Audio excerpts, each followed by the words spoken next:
Some people must live in great spaces, where the sky goes on forever, where everyone must bend to the land, where to hunt, to fish, to sleep under that big sky aren't activities, but a way of life. It was between here and those mountains that Cheyenne and Crow battle took place. But I like it. It's very peaceful, huh? What was it like 100 years ago, 200 years ago? Oh, not much different. This was never forested. This is the dry side of the river because the primary winds come from the west. Rain tends to blow over here. That brings the snow to the mountains. Legendary writer and poet Jim Harrison is one of those people. And this is his home. I took a walk through this beautiful world. Felt the cool rain on my shoulder. Found something good in this beautiful world. I felt the rain getting colder. Sha la la la la, sha la la la la la, sha la la la la, sha la la la la la.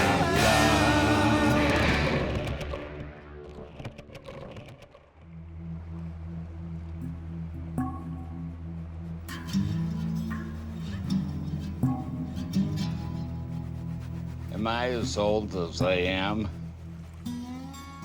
Maybe not.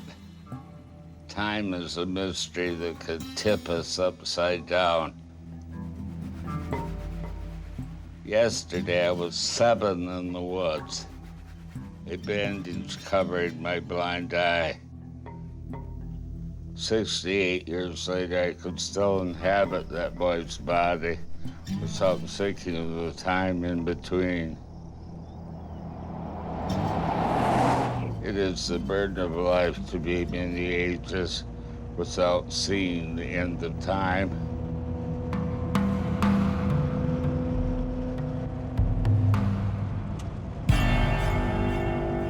Next time you turn off a news cycle filled with shouting bobbleheads, convinced that America is devolving into a moronic inferno, questioning the greatness of your nation, maybe you should come here.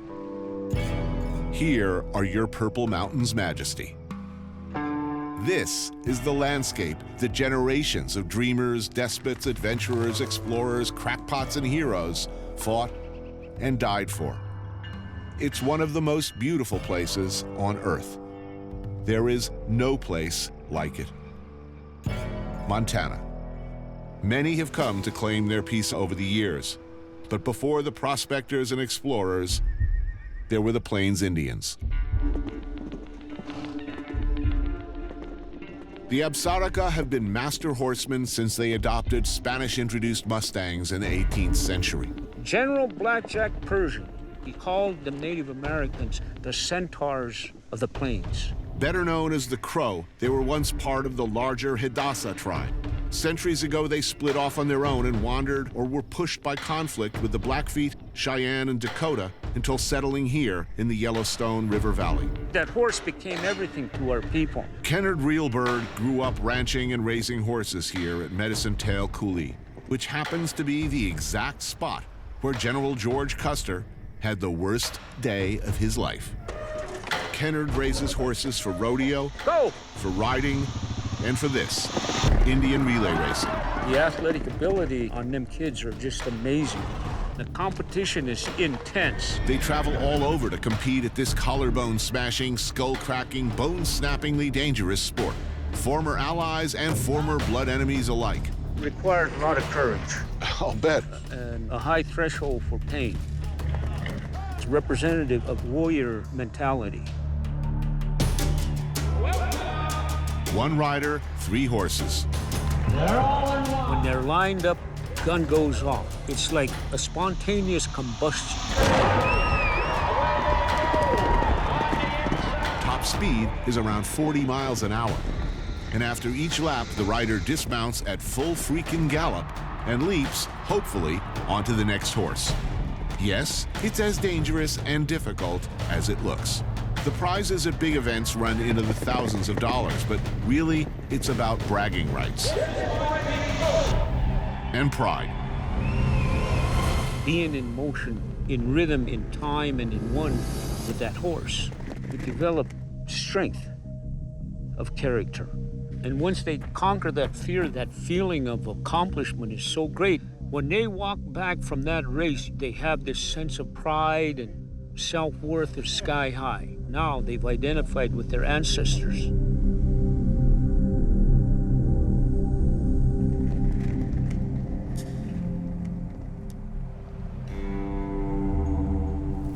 Ken's wife, Diane, has prepared a lunch of buffalo steaks, potato salad, fry bread, and Indian pudding made of Juneberry stewed with flour and sugar. When I looked at my ancestors, they didn't have diabetes, they didn't have much cancer. They were very strong, durable people. And I said, well, I'm going to start eating nothing but buffalo.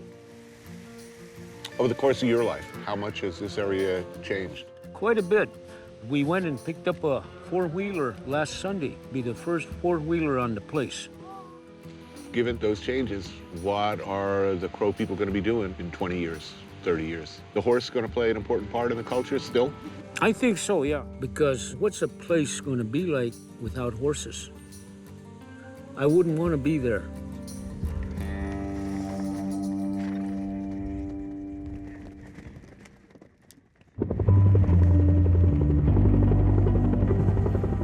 Who owns this land? Can anyone really own it? Who gets to use it? These are big questions that cut across traditional ideological lines out here, where they have real meaning, not theoretical meaning.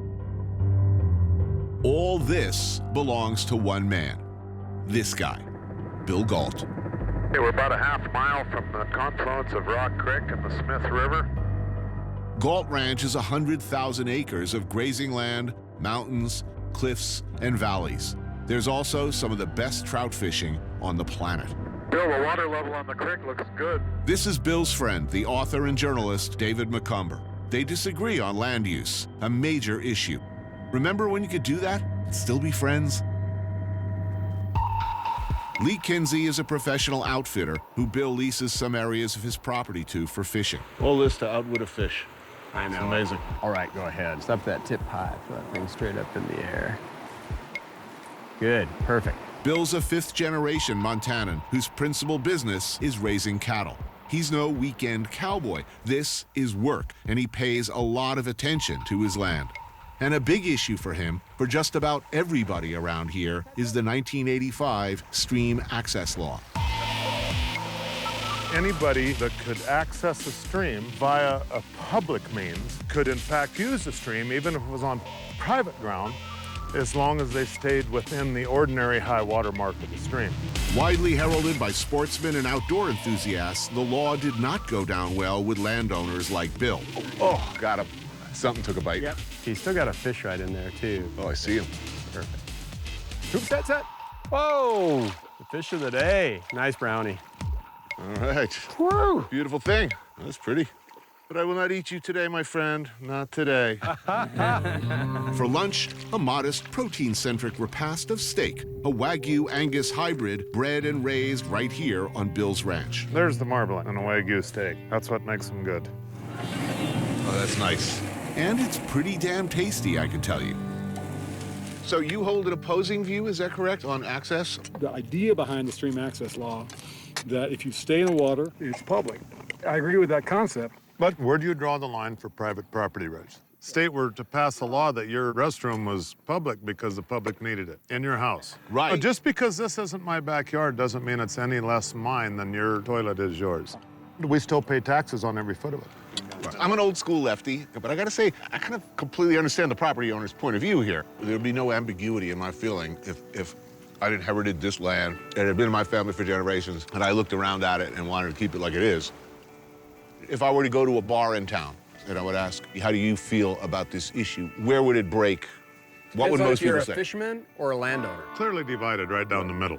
But, a lot of people are going to say, when I was a kid, I used to be able to go hunt and fish, and I can't now. Stuff's getting closed off. I have some sympathy for that. Anybody that's not complying with stream access merely has to step into the stream when he hears you coming. Right. The spirit of it makes sense. The spirit of it's thievery. We own it and they took it, and that's not stealing it without compensation. I think it's still here. This is about being a good neighbor, right? Yeah. I mean, so if people ask nicely more often than not, you're going to say yes? We do. Used to be, before stream access, we seldom required somebody to have permission if they just behaved Right. themselves. After stream access is when the outfitters came into the world. Not because we wanted to make money, but we wanted somebody there patrolling and policing it. The outfitters take care of it. A small stream like this can only take so much pressure. It really can. And so we try to manage it, fish it responsibly. And if somebody wants to walk all the way from the Smith 5 miles up to here and do it legally, I say all the more power to them. That's what I'm saying.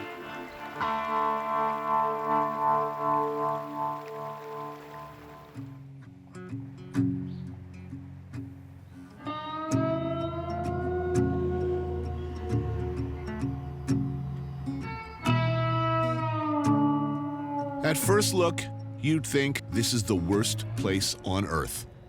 A ravaged, toxic, God-forsaken hill, threatened from above, riddled with darkness below. But you'd be wrong. Butte, Montana. It is in fact heartbreakingly, poignantly beautiful. The Gallus frames seem eyesores for only a second before it becomes clear why they're points of fierce pride for locals, for whom they signify and commemorate everything.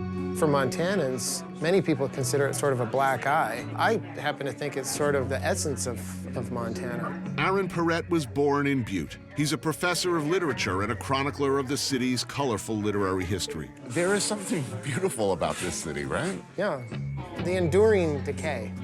Like in Detroit or a Buffalo or Cleveland, you can see the aspirations of the builders or the people who they were building for. As I've gotten older, I kind of think about it the way Europeans romanticize those ruins in Greece and Rome. Butte is America's Acropolis. In its heyday, Butte produced tens of billions of dollars worth of copper that built, well, America, that helped power the country, defend it against Germany and Japan. Without this hill, no copper wire, no electricity. At the turn of the century, Marcus Daly's Amalgamated Company consumed its competitors and became Anaconda Copper. By the 20s, the company, as it was referred to, was one of the largest corporations in America, generating staggering wealth by today's or any day's standards. People came from all over the world to make their fortunes here or simply for steady work, a better life. Cornish, Welsh, a lot of Eastern Europeans. Croatians, Serbs, very ethnically diverse. By Montana standards or by any standard? I would say by any standards, that's kind of a micro version of New York City. Meaderville was an Italian neighborhood and developed a tradition of supper clubs. Lydia's was opened in 1946 by Lydia Micheletti in the 4 Mile, the valley below Butte. So what is a supper club? I've heard about this tradition, but I don't really understand what distinguishes a supper club from a restaurant. At least in Montana, the supper clubs are a variation on Meaderville style. Involves this antipasto beginning. Sliced meats, sweet potato salad, salami and cheese, side salad, pickled peppers, and breadsticks. Then when you actually get your entree, you get, oddly enough, ravioli or spaghetti, or here, both, but also French fries. Odd. That may be unique to Montana. For entrees, seared scallops and white wine sauce for Aaron. Me, noticing we're pretty much landlocked around here, I go for the extra thick tenderloin of beef, thank you very much. This is wacky. It makes no sense. It is somewhat bizarre to have scallops and French fries. Yeah. Meaderville no longer around. No, it's not. That It was way- swallowed up by the pit in the early 60s. For the first 70 years, it was hard rock mining, blasting and digging tunnels deep into the ground. By the 1950s, mining was moving increasingly to above ground, open pit, which meant fewer jobs and a bigger, more visible footprint. By 1955, the Berkeley Pit had become the largest open pit copper mine in the world. As it expanded, it devoured Meaderville and surrounding neighborhoods. There was money down there to be dug out of the ground, and that's what Butte had always been about from the beginning. In 1983, the pumps that held back the groundwater from thousands of miles of tunnels beneath the city were turned off. The pit filled with 30 billion gallons of water. And as mine tailings and mineral refuse contaminated the water, it became a giant, insanely toxic lake of sulfuric acid. A monument to greed and heedless exploitation of the earth, and something eerily, if tragically beautiful. If you're still living here, you've got to have some kind of weird, perverse pride in the pit. Absolutely. I mean, correct me if I'm wrong. No, you nailed it.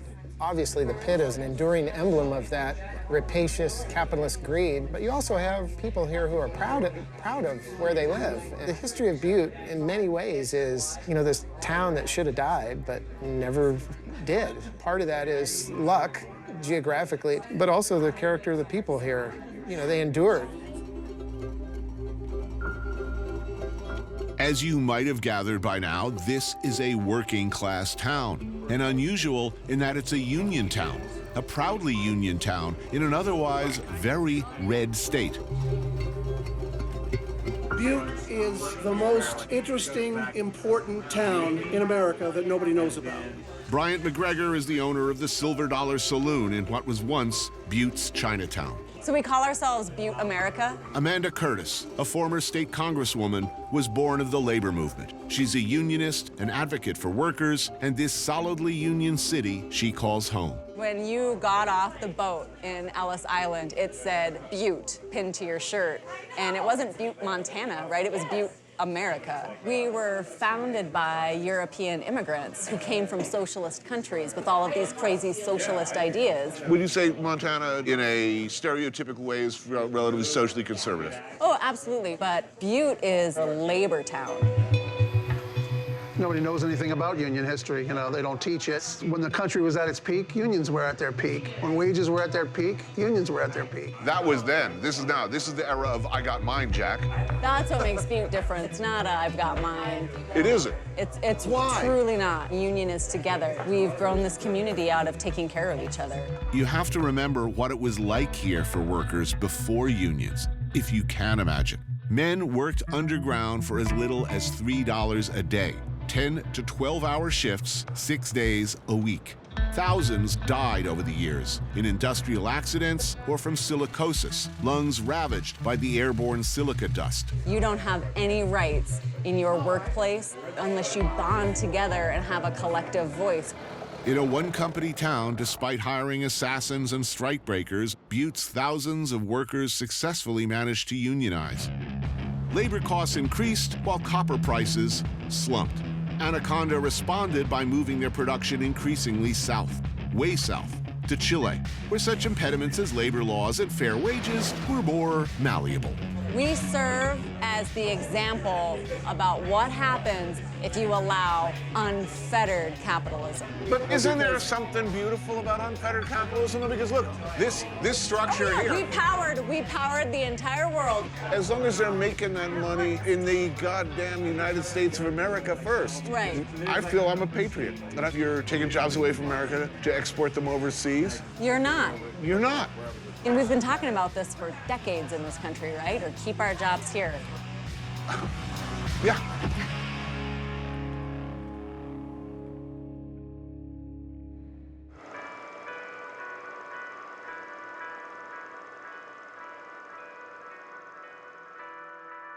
Time sinks slowly to the deepest part of the ocean, the Mariana Trench. She's tired of light, and there it's pure black. They say that Butte is a mile high and a mile deep, and to get an idea of what they mean, you've got to go down deep into the hill. An intricate warren of tunnels riddled through the rock and soil that lay beneath the city was flooded forever by water and darkness.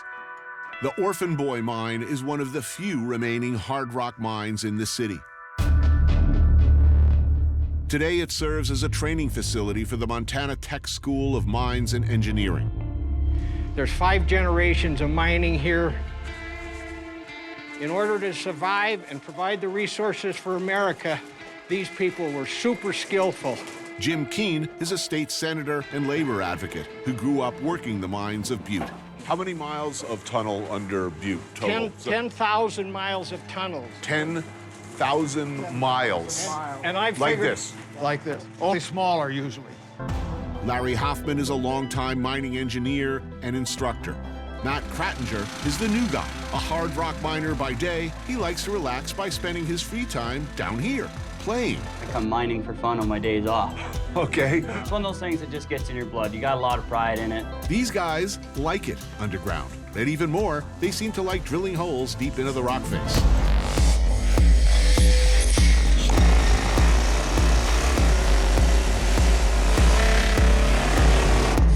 You want to drill? Sure.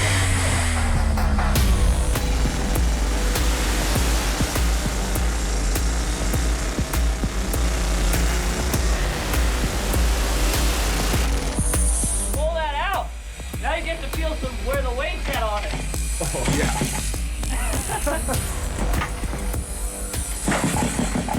Cool.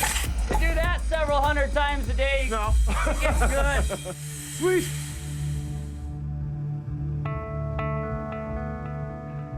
The community recognized the miner was at the top of the food chain. When I grew up, he was considered just like a doctor or a lawyer because everybody knew he was the one making everything work. The other thing about mining is it's so intensive. I mean, you need engineers, you need guys running ventilation, mechanic or a carpenter or a pipe fitter. It's just such a diverse asset to have all these different types of people. That's what was so good about it. Mining was always dangerous, but these men are proud of what they do and of the generations who came before them, who built neighborhoods and schools and helped power the nation. They loved their work.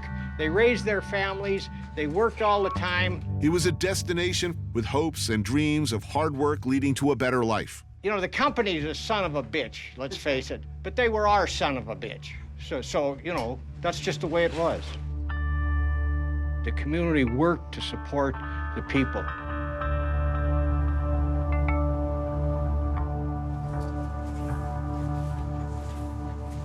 Here's the fun part. Cool. Well, how many holes do you usually drill to make a round? Between 20 and 30. What is a round?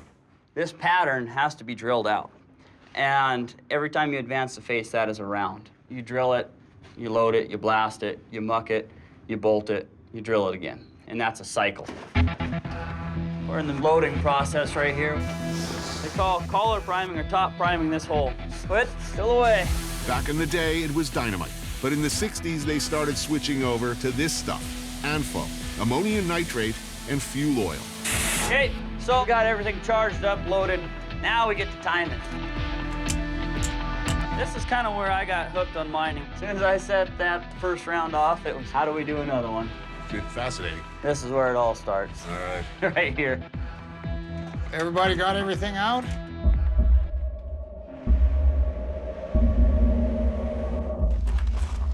Four seconds of silence. All right, everybody's good? Everybody's ready? Yep. All right. Fire in the hole!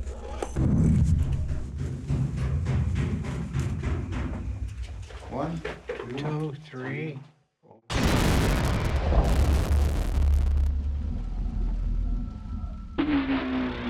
That's deep. Welcome to mining. That's deeply satisfying. Oh, yeah. Very cool. Can we see the smoke? What is that, vented out? Yeah, the smoke will start moving towards us. You gotta get in the smoke. Oh, yeah. Smells like victory. this is the smell of mining. We'll see if it all works as planned. That shockwave is awesome. Isn't it? Yeah. This is like being an astronaut right now. You're gonna go in there and you're gonna be the first person in the world to see what you see. Right. Did you break it? Yeah. Nice, huh? Happy with your work? I'm very happy with it. Everything came out just the way it should. Well, that's another 6-foot advance. And that is a round. Beautiful thing. Yes, it is. I fell in love with the dark and the blowing things up and the people. The people's a big thing. You meet some of the most interesting people.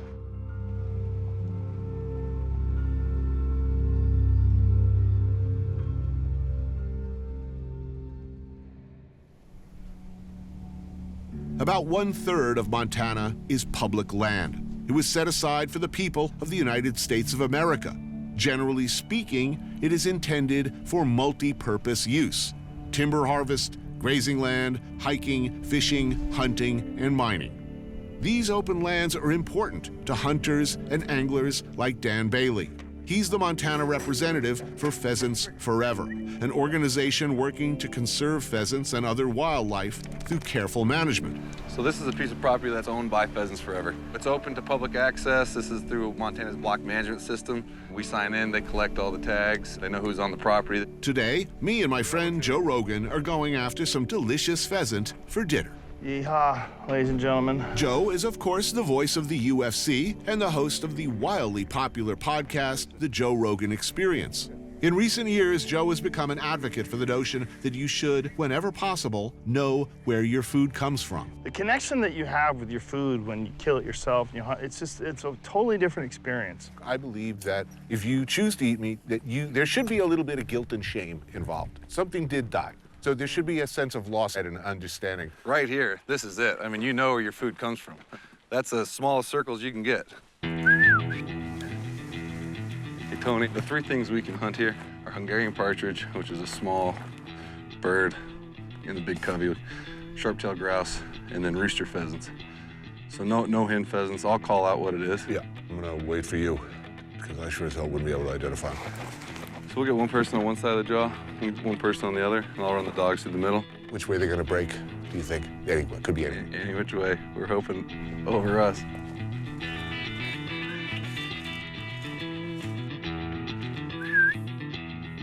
Hen, hen, hen, hen, hen, hen, hen. What happens if you accidentally shoot a hen? You get in trouble? For yourself. You've heard about the walk of shame? So you have a split second to determine whether it's a shootable bird thing. Okay, well, we're counting on you.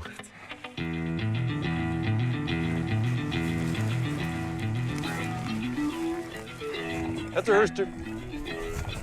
I got a shot at that, too. That was an easy shot. Shit.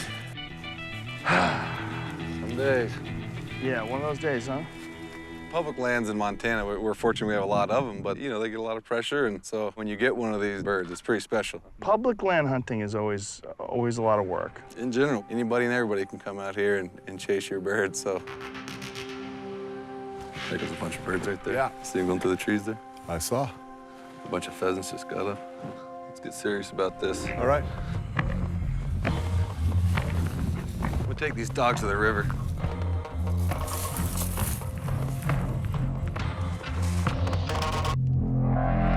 Rooster!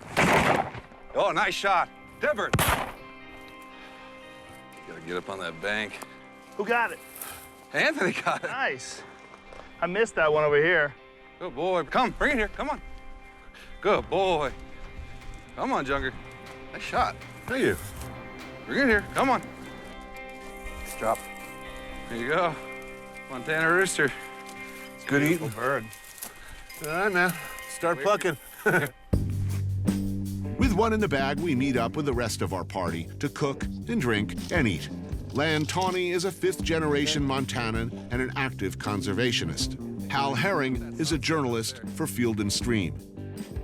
The pheasant is cooked 2 ways: marinated in soy and fish sauce, sriracha and lime, browned in butter, and buffaloed like chicken wings, or dredged in flour and Cajun spice, sautéed with garlic and brandy, then braised a bit with stock and wild mushrooms.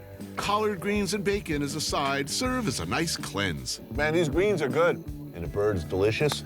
Oh, yeah. Man, amazing day. Eating it today. It was beautiful today.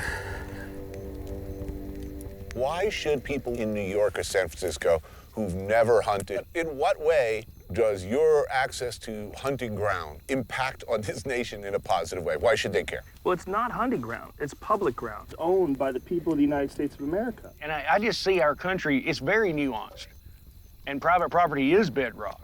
But public lands have worked. But you're talking big government stepping in and saying, we're taking all this land and we're going to protect it from exploitation by capitalists. Public land management is not perfect for anybody, but it's a path forward. It's not happening anywhere else in the world. And the reason that it came here is because we are such a great country. But as we move into the future, it's going to take everybody understanding how unique it is to America. To say that hunting and conservation are intertwined is an absolute fact. It is an absolute fact, but it is a really painful admission that we are the masters of this environment, whether we like it or not. As thinking beings, we're the only ones in the food chain that understand the consequences of the imbalance. And therefore, we do have a right to take care of this thing and manage it. When it comes to animals that can alter their environment, we're unique. You know, I'm not a hunter, obviously. We hunted all day today. If you take a shit, you're a shitter. I don't... My daddy didn't take me for the long one. That's what it is. You shot that pheasant, we're eating that pheasant. There's no closer connection to food almost than that. I think there's a fundamental misunderstanding by people that don't hunt or people that call themselves animal activists that we don't love the animals as much as they do. And that's just not true. We do what we do because we love Mother Nature, we love wildlife, we want people to enjoy it. You know, three of us, we have decided to spend what we do for a living to protect wildlife and to protect access and to protect hunting heritage. They're fellow living beings that live in a very hard scrabble life. They're howling right now because they killed something, whatever it is. They're letting all the other coyotes know, and they're gonna eat it right now, and that is what they do. You know, have you ever been out on an open body of water where you're just surrounded by the ocean or the desert? Or here, actually, for that matter. Right. You do begin to understand your place in the universe, meaning at the end of the day, I'm not that different from that pheasant I shot today. We're all in it together. The elk and me and the wolves, what we do to the world, we do to ourselves. We're all in it together.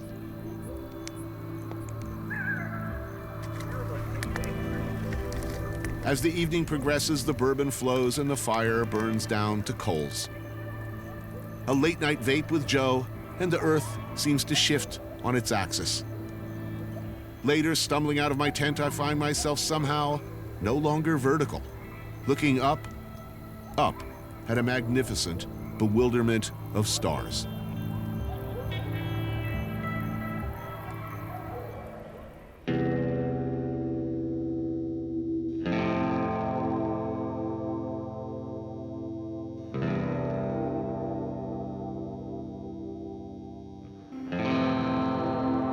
Livingston, Montana may be one of the prettiest and oddest towns in America. It's also one of my favorites.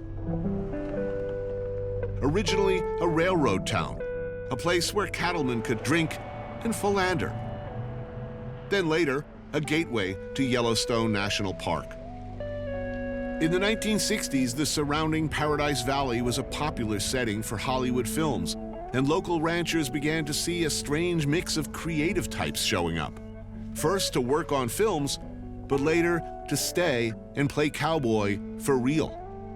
Writers like Richard Bourdain, Tom McGuane, and Jim Harrison. Actors like Peter Fonda, Warren Oates, the notorious director Sam Peckinpah made Livingston their home.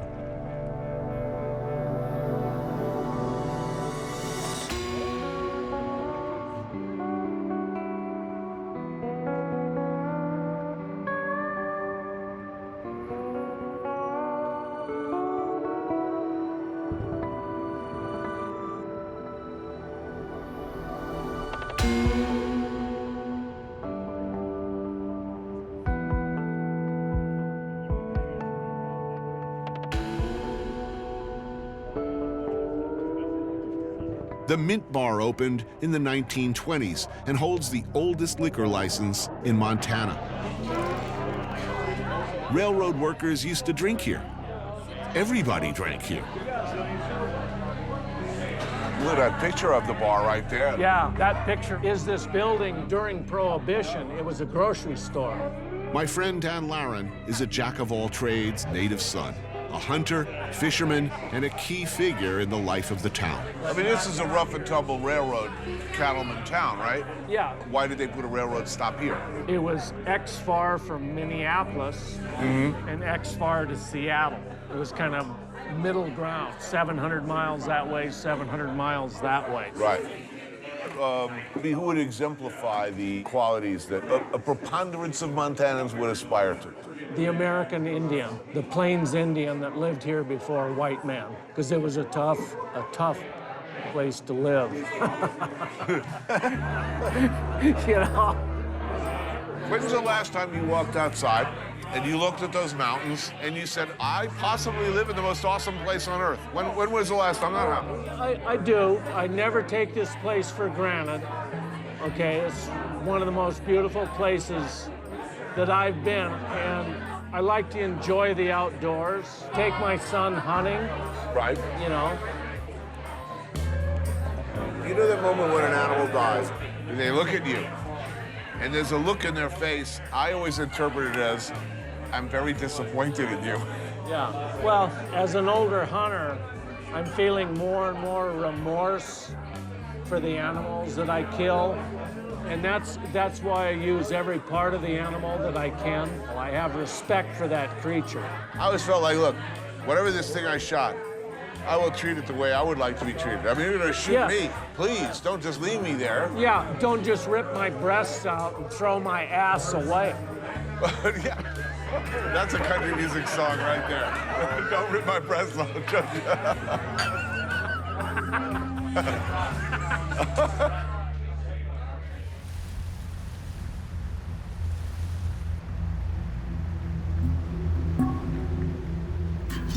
Time. She prepared us drifting through our lives like clouds, riding her like the gentlest of horses. You know, if you're seeing northern lights and a thunderstorm in the east and wolves howling all at once, it's sort of nice. Do you know there are 90 billion galaxies? I get a little tentative when I hear that. Jim Harrison is a colossus, a legend, and the last of his kind. People forget children grow up making up stories, and that's all I'm doing as an adult, you know? He is one of America's greatest poets. The author of 39 novels and books, many set in Montana, including The Legends of the Fall. He's a screenwriter and gourmet.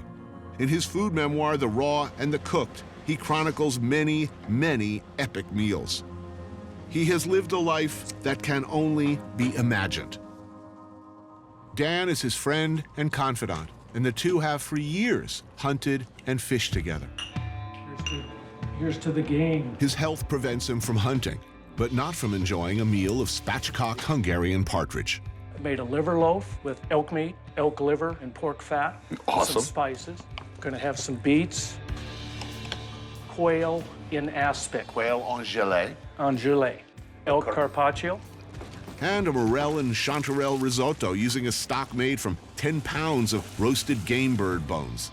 And smoked trout? Smoked trout, yeah. We caught these on the Bighorn. You know, this is my problem in Montana. All this primitive country-ass cooking that you local yokels do. Oh, and a risotto with wild mushrooms. It's awesome. Every time I come here, I say, are there others like you? Yeah, a few. That risotto is gorgeous. Excellent. Jimmy, you want to grab a hun right here? Okay, and a couple of morels. Is writing any way to make a living? No, not largely. I try to explain this to people. You have to be either a monster of self-regard, delusional, or just so lucky that, I mean, the forces of the universe are aligned against you. Yeah, the only thing you can do is if you're just completely tenacious and right in disregard for every outside circumstance that there is.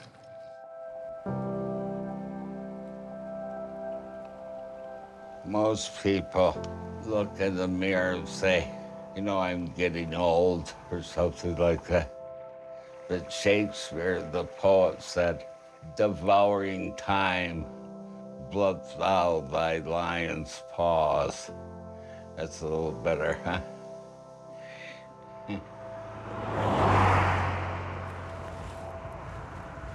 Nice view. I cannot complain about this. Yeah.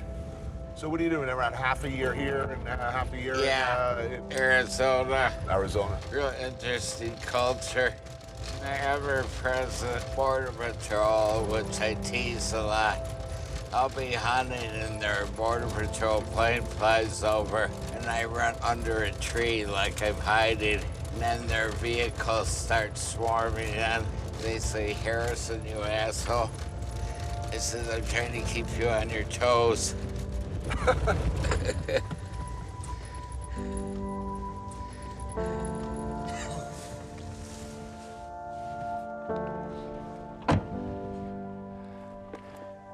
What was it about this place that hooked you?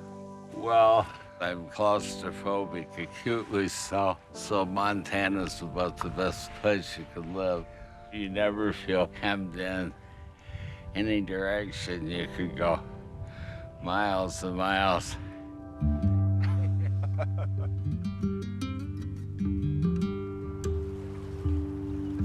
It had been very hot for 3 weeks, so I worked well into a cool night when at 3 a.m. a big thunderstorm hit.